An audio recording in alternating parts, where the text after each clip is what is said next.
Assalamualaikum warahmatullahi wabarakatuh. Alhamdulillah, syukur kepada Allah. Salawat dan salam kepada Nabi Muhammad. Allahumma sholli ala Muhammad wa ala ali Muhammad. Oke teman-teman, pada kesempatan kali ini saya tertarik untuk membahas suatu tema ataupun suatu materi yang berjudul tentang proses penciptaan alam semesta dan asal-usul manusia. Di mana ini sudah saya baca-baca, memang sungguh menarik untuk kita ketahui. Dan di sini saya akan mencoba menjelaskan sekilas sepengetahuan saya. Oke teman-teman semuanya, yang pertama mari kita bahas yaitu tentang alam semesta. Tentu kita hidup di sini harus mengetahui apa sih yang dikatakan dengan alam semesta itu. Alam semesta itu ialah segala sesuatu yang ada di langit dan di bumi. Selain itu, tentu kita juga pengen tahu bagaimana sih proses penciptaan alam semesta itu sendiri. Jika kita gali ataupun kita membaca buku-buku, banyak teori yang akan kita temukan. Tapi ada satu teori yang populer, mungkin teman-teman sudah juga mengetahuinya. Dia adalah teori dari Big Bang, di mana teori ini mengatakan bahwasanya proses terciptanya alam semesta itu adalah suatu gumpalan ataupun dia masih menyatu. Lalu yang menyatu itu nanti akan pecah, maka terjadilah alam semesta. Itu menurut teori Big Bang. Dan hal ini sesuai dengan penjelasan Allah di dalam Quran surah Al-Maidah ayat 30, yang semana penjelasannya itu ialah Allah mengatakan bahwasanya penciptaan alam semesta ini memang pada dasarnya itu berkumpul dulu. Habis berkumpul maka Allah pecahkan, maka terjadilah alam semesta ini. Oke, selain itu tentu kita juga pengen tahu bagaimana sih proses penciptaan alam semesta itu sendiri.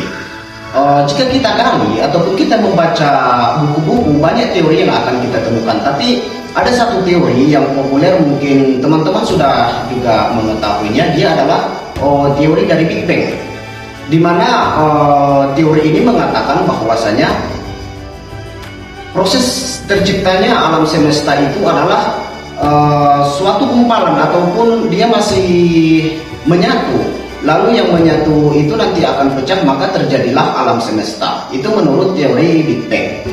Dan hal ini sesuai dengan penjelasan Allah di dalam Quran surah Al-Maidah ayat 30, yang semana penjelasannya itu ialah Allah mengatakan bahwasanya